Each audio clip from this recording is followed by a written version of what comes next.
Mesdames et messieurs, bonjour, un nouvel épisode de Let's Talk with Nessima. Aujourd'hui, je vais vous parler d'un sujet qui, avec beaucoup de légèreté, de bonne humeur, de bien-être, je reçois aujourd'hui avec moi une icône de la mode en Algérie. Elle nous a parlé l'été dernier de ses bons plans, de ses belles tenues. Elle continue à nous régaler sur les réseaux avec ses belles tenues, mais surtout s'habiller super bien et pour pas cher du tout. Aujourd'hui, je reçois Emina. Emina Beltaïeb. Bonjour Emina. Bonjour Comment vas-tu? Nessima, ravie d'être parmi l'équipe avec toi. Merci beaucoup, toujours aussi pétillante avec Merci. une couleur extraordinaire. Le vert te va à ravir. Merci Nessima, c'est la couleur tendance de cet été, donc la couleur verte et jaune. Là, Voilà. le jaune, c'est ma couleur. Ah J'adore. bah voilà, je le savais. Et pourquoi ce choix de couleur aujourd'hui? J'avais un entretien, dis-toi, tout à l'heure. Pour le travail, et je sais que le vert c'est une très belle couleur pour un entretien parce que voilà, ça représente la confiance en soi et c'est pétillant, c'est du peps. Et ça sort du de lot. l'ordinaire. Voilà. Donc pour les recruteurs, moi qui est Exactement. dans le recrutement, ça nous capte et ça capte notre attention. Tout à fait. Excellent choix. Merci. Alors Emina, récemment, ou plutôt ça fait une année si je ne me trompe Oui, pas, tu oui. as repris tes études. Exactement Nassima, ça fait, on va dire 2 ans exactement que j'ai décidé de reprendre mes études sur le tard. Et c'est vrai que c'est un sujet hyper intéressant et ça arrive à beaucoup de reprendre des études un petit peu après la vie de famille, le mariage, Oui. etc. Alors essentiellement, tu as fait quoi comme études, Emina? Alors moi à la base j'ai un bac littéraire, donc je suis très très littéraire, j'adore la poésie, la littérature, etc. Après j'ai enchaîné sur un LEA, on appelle ça une LEA, langue étrangère appliquée à la communication et information. Donc après ma licence j'ai enchaîné sur un stage et pendant ce stage j'ai rencontré mon mari. Oui, bien sûr. Voilà. Donc, je me suis mariée, au bout de 6 mois, on était mariés. Et après, j'ai enchaîné avec les enfants, les grossesses. Deux adorables garçons. Voilà, 2 Marie grossesses. Et c'est vrai que, Nassima, je te mens pas que le master m'est resté un petit peu... À travers la gorge. Exactement. Ouais. Je me disais, je suis pas allée jusqu'au bout, malgré que j'ai pu trouver du travail dans le domaine de l'audiovisuel, etc. Mais quand même, j'avais envie de ce diplôme-là, de boucler la boucle, on va dire. Donc, que mes enfants, maintenant, ils sont grands, ils sont à l'école. Tu as jugé maintenant que Voilà. c'est ton moment à toi Exactement. de satisfaire Exactement. tes besoins. En fait, Nassima, j'ai eu le déclic pendant le Covid. Donc, cette période, en fait, je pense qu'il y a beaucoup de gens... ont décidé de changer de vie, de changer de carrière, de partir, de revenir, enfin voilà. Moi, c'était ça. Je me disais, une fois que cette histoire sera terminée, je reprends mes études parce que voilà, je me suis remise à lire, je me suis remise un petit peu à regarder mes bouquins, etc., à me renseigner sur ce que je pouvais faire et tout. Et j'ai dit non, après ça... Première chose à faire, Inch'Allah, c'est reprendre mes études et voilà. Et cette reprise d'études vers le tard impacte toute la famille, pas que toi. Exactement, Donc la tout à décision, c'était une décision commune. Exactement. Comment Voilà. tu as lancé ça à ta petite famille, à ton Alors, époux, aux enfants? En fait, avec mon mari, ça faisait un moment que j'en parlais. Donc, ça faisait un moment que je lui disais quand même, je suis pas allée jusqu'au bout. Lui, il me disait, les enfants, ils sont petits quand même. Enfin, voilà. Et puis bon, lui, il a monté sa boîte de communication. Donc, je l'ai accompagné dans ce projet. On l'a fait à 2, etc. Donc, j'avais ma carrière aussi, dans l'audiovisuel à côté. Donc, à chaque fois, il me disait, temporise. Mais là, en fait, à un moment, j'ai trouvé vraiment ce que je voulais faire. Et je lui ai dit, écoute, je passe le concours. Si je suis acceptée, c'est que Dieu le veut. Si je suis pas acceptée, je laisse tomber cette histoire d'études et je passe à autre chose. Et j'ai été acceptée parmi tant de candidats. Et là, je me suis dit, allez, je fonce. Et là, tu fais quoi comme études? Alors, je fais de la recherche sur le monde arabo-musulman. Littérature arabe, etc. Moi, la période qui m'intéresse le plus, c'est la période pré-islamique. Donc voilà, on fait de l'archéologie, de l'anthropologie, beaucoup de recherches. Oui, franchement, c'est hyper intéressant. Puis la langue arabe aussi, elle est vaste. Elle est vaste, elle est belle, on a tellement une civilisation incroyable que je connaissais pas d'ailleurs. Et que je découvre, et j'ai vraiment envie de continuer justement dans ça, dans la recherche, dans tout ça, quoi. Maintenant, tu es en train de poursuivre ton rêve, oui. Mais j'imagine qu'il y a des difficultés au quotidien. la difficulté aussi d'être loin de ta famille, Exactement. ou plutôt de délocaliser carrément ta famille. Oui. Comment ça se passe? Comment ce quotidien te pèse, ou plutôt comment tu arrives à le gérer? Parce que tu adores les challenges. Oui, c'est Voilà. ça, exactement. Et ça, c'est un De challenge. toute façon, mon mari, il sait ça. Hein. Ouais. Il sait que j'adore les challenges et que je suis un bélier et Ouais. que je fonce, je réfléchis D'accord. pas. Parfois, je regrette, hein, mais c'est la vie, hein, c'est Oui. comme ça.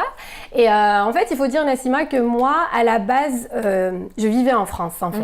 J'ai connu mon mari en Algérie qui n'a pas voulu partir, donc j'ai tout quitté pour lui. Et alhamdoulilah, franchement, Tu regrettes pas? Absolument pas, absolument Alhamdoulilah. pas. Alhamdoulilah. Et d'ailleurs, je compte revenir après cette période d'études et que je suis complètement francophone et que j'ai pas, malheureusement, j'ai pas étudié en Algérie ni l'arabe. Donc c'est maintenant que je l'étudie et je D'ailleurs, l'apprends. moi qui te connais, qui suis complètement francophone, comment Voilà. ça se fait que maintenant tes études, c'est sur la Oui.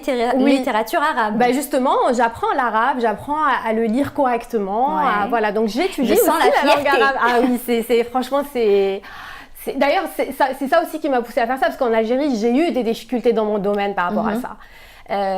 Donc voilà, je me suis dit, je peux pas rester comme ça, c'est pas possible, même par rapport à ma religion, etc. Voilà, il fallait que j'apprenne cette très très belle langue que j'adore. Et ça a toujours été une frustration pour moi d'ailleurs. Donc là, logiquement, je repars faire mes études en France et c'est vrai que c'est pas évident en tant que maman. Le grand, il est en pleine adolescence, il a 12 ans. Et c'est vrai que c'est difficile, mais je gère ça avec des allers-retours, beaucoup d'allers-retours, beaucoup de visio, beaucoup de les réseaux Et sociaux. c'est impressionnant en fait, parce qu'on passe notre temps à dire que la femme algérienne, Ouais. quand elle veut réaliser quelque chose, elle le fait. Ah bah oui, Oui. pour ne pas regretter surtout, Nassima. Oui. Franchement, moi je vais sur mes 40 ans là bientôt, donc Les 40 ans de nos jours, c'est la petite trentaine. exact. Ouais. On va dire ça, hein, on est d'accord, Nassima. On est C'est complètement bon. d'accord. Moi aussi, je vais Voilà. sur ma petite trentaine, quarantaine. Et ben c'est maintenant ou jamais, j'ai envie Oui. de dire. Hein. Oui. Même si, crois-moi Nassima, que à la fac avec moi, donc mes études, je suis en train de les finir à Aix-en-Provence, il y a un monsieur de 76 ans qui reprend ses études. Et franchement, il n'a jamais arrêté en fait d'étudier. Et ça me fascine. Mais Ça tu me sais, moi fascine. aussi, à mes 40 ans, j'ai décidé de Oui, reprendre voilà. mes études. Ça remonte à 2 ans. Et je leur disais que ma crise de la quarantaine a fait en sorte que je me challenge. Et je sentais que mon tailleur ou mon costume me serrait un peu plus. Et j'avais besoin d'avoir une vision différente ou un nouvel horizon pour Tout à fait. me réaliser, ou plutôt pour Ouais. satisfaire mon envie d'apprentissage. Et du coup, je suis partie aussi étudier et j'ai fini il n'y a pas longtemps. Il n'y a pas longtemps exactement, Oui. Nassima. Bah oui, il faut savoir que je suis fan de Nassima, que je la suis beaucoup, surtout suis les fan de réseaux toi sociaux. C'est un honneur. Et c'est vrai que de te voir comme ça réussir dans tes études et être diplômée, ça m'a vraiment motivée aussi. Et je me suis dit, allez Amina, c'est bientôt à toi aussi. Oui, c'est Donc, bientôt à toi. Et ouais. puis franchement, à côté, je pense que mon parcours, moi je ne suis pas maman, plutôt je suis maman de 4 De chats. 4 chats, bah oui, on est maman de chat. On hein. est maman de chats, effectivement. D'ailleurs, on est en train de négocier d'avoir des congés de maternité pour les chats. Exact, il le faut.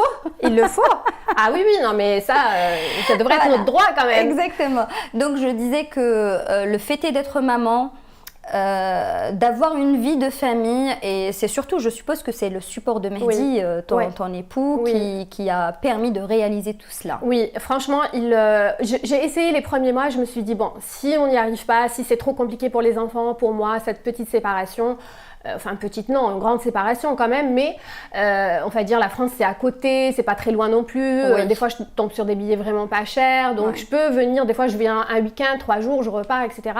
Je me suis dit, bon, si on y arrive comme ça, c'est bon, mais comme j'ai vu que mes enfants avaient de très bonnes notes à l'école, que ça ne les a pas trop perturbés, j'ai aussi un grand soutien de ma belle-mère, Oui. vraiment qui m'aide énormément aussi dans ce projet, et ma maman aussi, qui est là pour mes enfants. Donc ma mère et ma belle-mère, c'est un soutien incroyable. Et mon mari, c'est vrai que c'est un papa extraordinaire. Donc c'est vrai que si j'avais pas ce soutien-là, j'aurais jamais pu reprendre mes études sur le tard comme ça. C'est pas possible. Et c'est vrai que ce qui me fait plaisir aussi, Nassima, c'est que mes enfants sont fiers de moi. Ah bah donc, c'est génial. Oui. Moi, bah mon fils Naël, par exemple, est très fort en arabe. C'est pour ça que je tiens à ce qu'ils étudient en Algérie et qu'ils n'aient pas cette frustration que moi j'ai eue par rapport à cette langue et par rapport à notre culture. Donc je tiens à ce qu'ils soient dans des écoles arabophones, etc. Et ben ils m'aident. Voilà, des fois je l'appelle, je dis Naël alors, donc il m'aide, il est très content. Et voilà, donc je suis très contente. Il te reste combien d'années d'études? Là, je vais passer mon mémoire, Inch'Allah, le mois de novembre, Nassima. Bravo, voilà. bravo.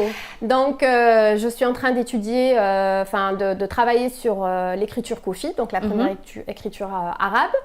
Et puis après, je sais pas, ça m'intéresse tellement que j'ai envie de continuer dans cette recherche.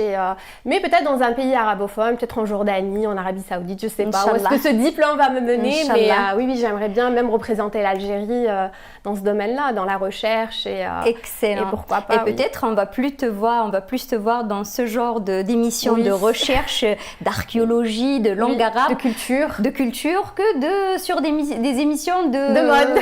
Attention, on va te regretter par contre. La mode, j'aime beaucoup. Ça a été mon domaine depuis mon entrée dans l'audiovisuel, depuis que j'ai commencé à Canal Algérie avec Maya Amrani, que je salue énormément, qui m'a donné ma chance. Mais voilà, on a plus 20 ans, Nassima, donc j'ai envie de passer à autre chose aussi. Et oui, si ces études me permettent de sortir de cette bulle, pourquoi pas. Inch'Allah.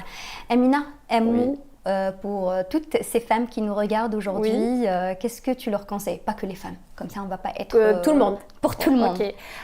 Moi, ce que je peux conseiller, Nassima, c'est qu'il n'est jamais trop tard. Il n'est vraiment jamais trop tard. Si on a des projets, si on a envie de faire des études, si on a envie de créer une entreprise, même à 50 ans, 60 ans, il faut foncer. Il faut vraiment foncer, avoir la motivation qu'il faut et surtout bien s'entourer. Et tout est possible.